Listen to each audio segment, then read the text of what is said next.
So magbibigay na naman tayo ng idea sa paglagay nitong transmission set ng Rouser 135, Rouser NS150, NS160.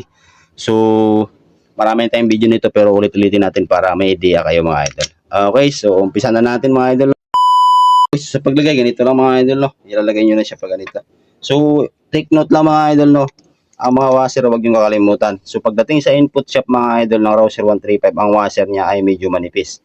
Pagdating naman sa output shop niya mga idol, ay yung washer niya ay medyo makapal. Okay, baka kasi magkabaliktad, hindi rin siya po pwede, no? Ito lang ha, paglagay.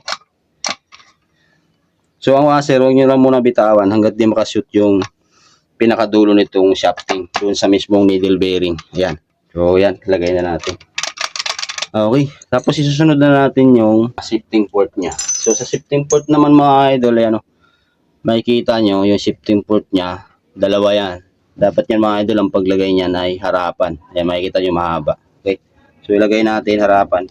Yung output shaft niya ay dalawa yung shifting port. So, ilagay natin yung isa dito sa ilalim.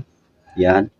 Tapos ito naman ay nakataob. Yung isa nakataya. Ito naman ay nakataob mga idol. No? Huwag yung kakalimutan kasi para kahit paano hindi kayo magkamali.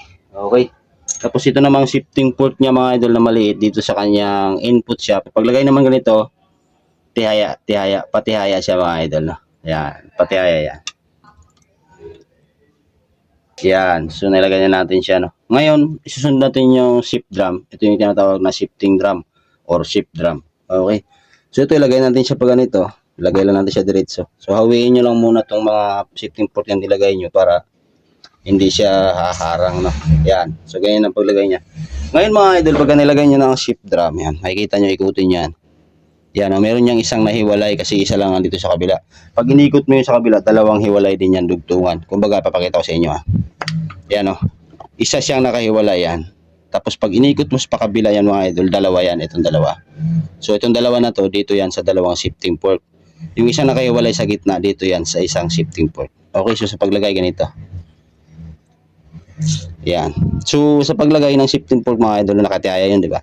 Iaangat nyo siya ng konti ito. Yan. Angat yan, di ba? Tapos ganoon din dito. Sa panakailalim, isushoot nyo rin siya doon sa dalawa kanina yung sinabi ko. Yan, shoot nyo rin yan. Yan, tapos ito, shoot nyo rin siya dito. Okay, so yan. Gagawin na natin yung kanyang shifting pin. So sa pin naman mga idol, itong pin naman, so kahit alin naman dito, wala namang problema. Ito kasi pantay lang naman siya. Tapos paras lang laki niya. So lagay natin siya. Yan. Tapos ito, ganun din. Yun.